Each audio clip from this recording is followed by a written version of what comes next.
Panalangin para sa kapayapaan.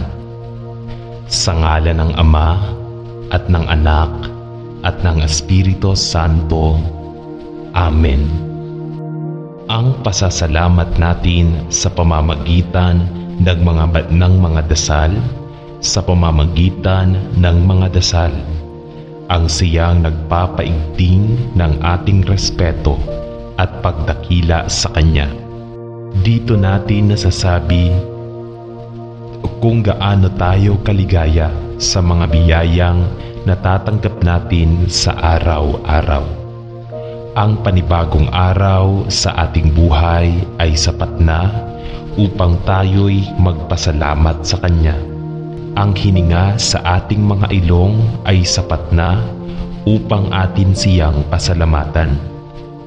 Ama naming banal at makapangyarihan sa lahat, sa iyo nagbubuhat ang kapayapaan at ang katotohanan.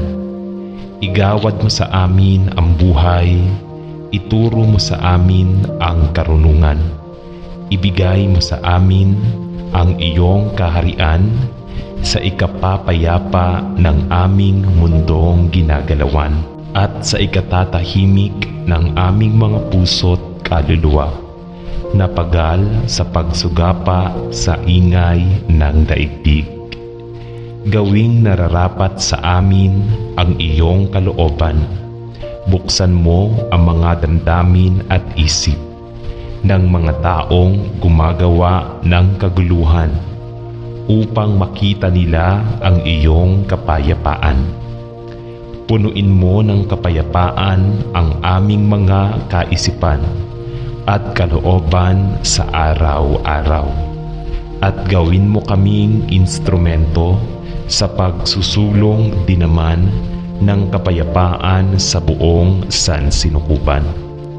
Panalangin namin ang lahat ng ito sa pangalan ng iyong bugtong na anak na si Jesucristo.